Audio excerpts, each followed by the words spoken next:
Hello everyone, it's David from Automotive Press. As you know, we are super excited about the introduction of the 2024 Toyota Tacoma because for one, it looks a lot better than expected, but secondly, we actually really love the product. We like the design, all of the new features that it has, and you know what? I'm just super excited because I may be buying one. And many of the things that I predicted did come true, including the 2.4-liter turbo engine and the 2.4 with hybrid, as well as basic design and so forth. I suppose that even I'm a little bit surprised at how many of my predictions became true. But despite that, there are plenty of surprises as well. In fact, there are so many surprises of the new Tacoma that I'm taken back by the whole introduction. And some of those surprises are truly good things. For example, we're really happy to have the Trail Hunter model, but there are other surprises that are not all that practical and sometimes maybe even considered gimmicky. So let me tell you 25 surprises that I came across for the 2024 Tacoma, and I'm going to rank each one of those surprises whether it's a gimmicky or practical. Let's go. Welcome back. So I know that we are all very excited about the 2024 Tacoma because it looks great and I think it's going to perform really well. And there are many things that we predicted that end up being correct, but there were also many things that we couldn't predict. In fact, I can list at least 25 things that surprised me when the new 2024 Tacoma finally hit the press release. So the first surprise is something that didn't happen on the Tundra, but it did happen on the Tacoma, and that is Toyota kept the recovery hooks or tow hooks on the new Toyota Tacoma. In the new Tundra, as you know, they removed them, and that was a really huge deal, lots of uproar about that really terrible mistake. But in Tacoma, we have the tow hooks. In fact, in the Trail Hunter version, the tow hooks and recovery hooks are very prominent. It's bright red, it looks great, but on all the other models, we get the tow hooks as well. Although we discovered this before the official reveal of the Tacoma, I was still surprised that Toyota did indeed introduce the Trail Hunter version of the Tacoma before they introduced the Trail Hunter version for the Tundra. And the reason why I was surprised is because that they have been showing us the Trail Hunter model for the Tundra over a number of different auto shows. So we all kind of assumed that Tundra will be the first one to get it. But lo and behold, actually Toyota introduced the Trail Hunter for Tacoma first. In fact, it looks even better than the Trail Hunter version that we saw for the Tundra model. So I'm extremely happy with this introduction, and I'm pretty sure that if I were to buy a Tacoma right now, the Trail Hunter version is the one I'm going to buy. And it's a true off-roader with a real overlanding gear. So is this a gimmicky or is it a practical surprise? Definitely this one is a practical one, and it's going to be a well-engineered Tacoma, and I'm going to be really looking forward to driving this one. The third surprise was the fact that Toyota went out of its way to pick an Australian vendor or supplier to design a true overlanding gear for the Tacoma.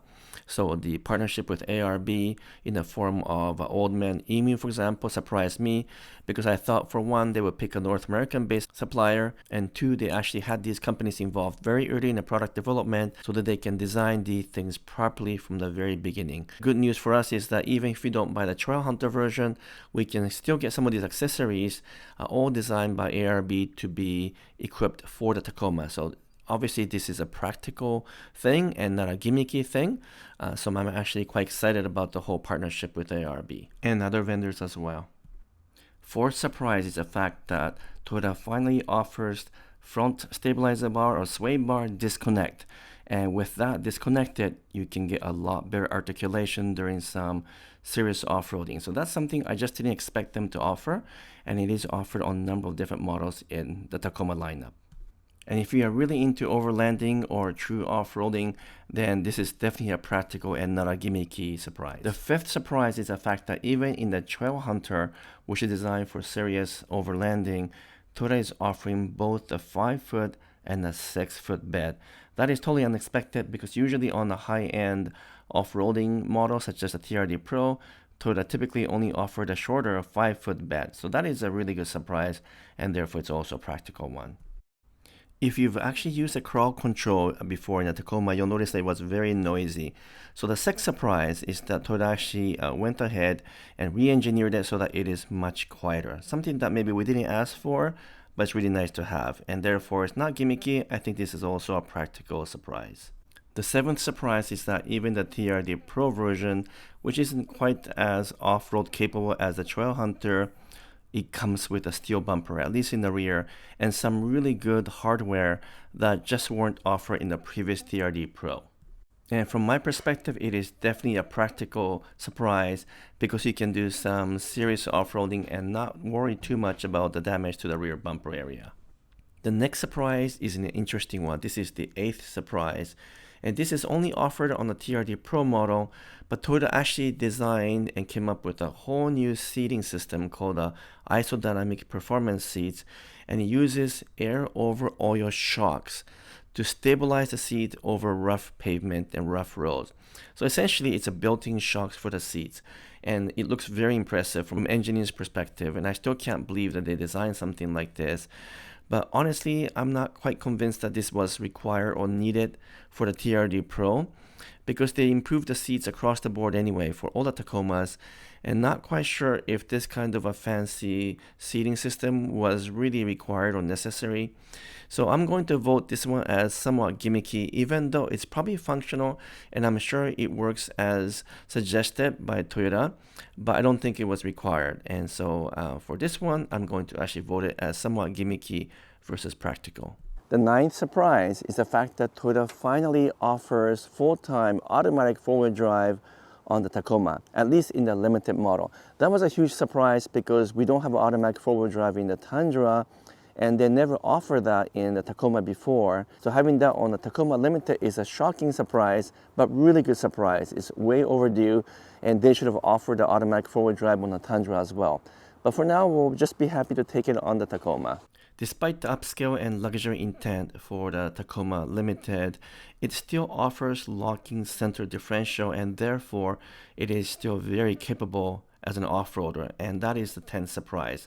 I think having a locking differential is absolutely critical, and I'm glad they offer it on the limited model as well. So this is also a practical feature, not so much a gimmicky one. Another surprise on the limited version of the Tacoma is the fact that it even has electric running board that automatically deploys and then goes away when you open and close the door. This is something that is only offered on Tundra and never offered in a Tacoma, so this was a bit of a surprise. And I do think it's practical because I did have it on 4Runner before, and I do find it makes it much easier to get in and out of the truck.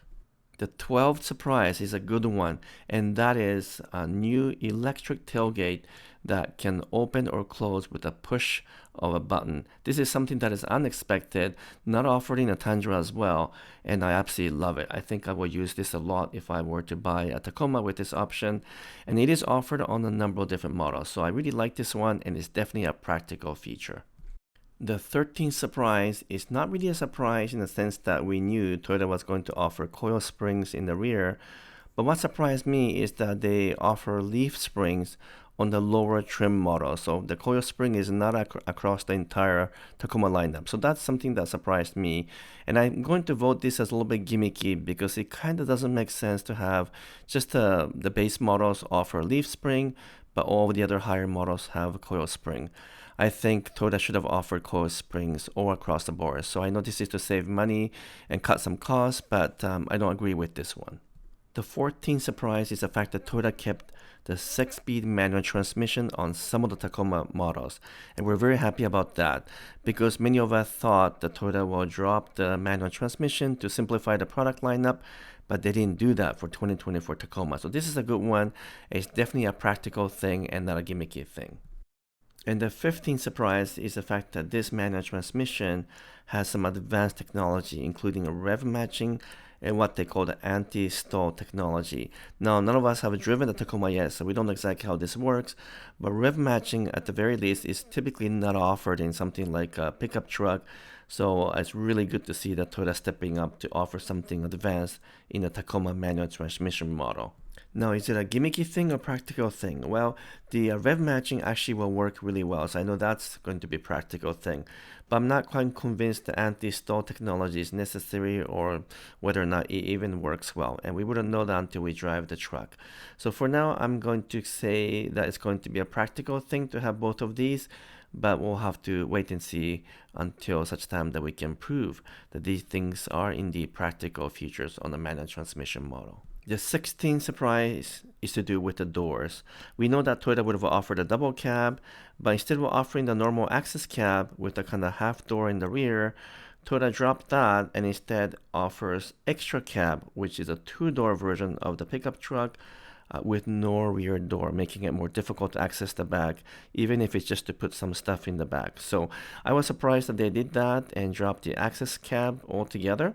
And so therefore, I'm going to call this a gimmicky one because they should have not dropped the access cab. I think it's a wrong decision.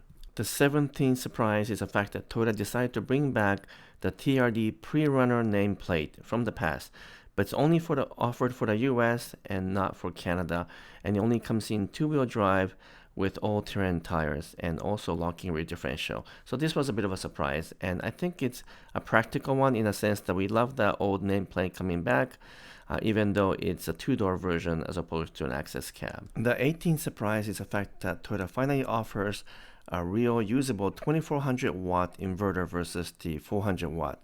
So this is definitely a practical feature that is sure to be loved. The 19th surprise is the fact that Toyota now offers air compressor in the Trail Hunter so that you can use that to do all kinds of different things that are very practical. So this is a really good feature and definitely not gimmicky.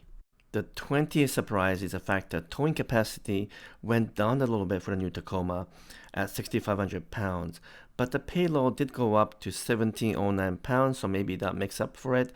But I was surprised that they could not maintain or even increase the towing capacity for 2024 Tacoma. So this is neither practical nor gimmicky, but I'm not happy with the engineering result of this.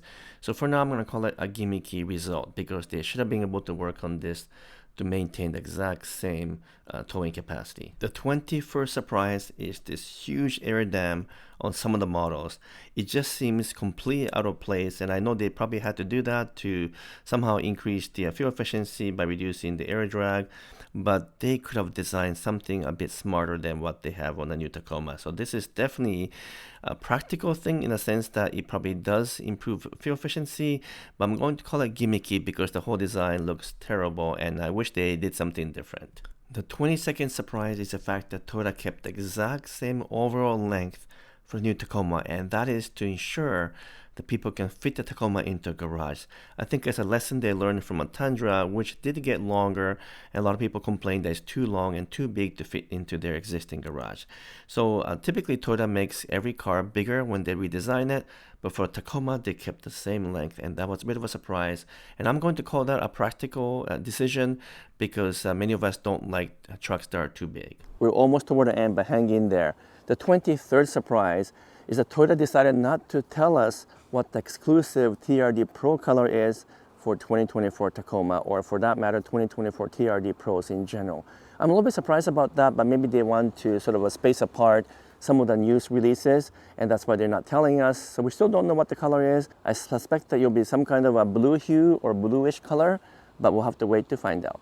And I'm going to call this somewhat a gimmicky decision by Toyota because they should have announced the TRD Pro color for 2024 at the same time when they introduced the Tacoma. The 24th surprise is the fact that Toyota offers some advanced technology in the form of a cell phone app.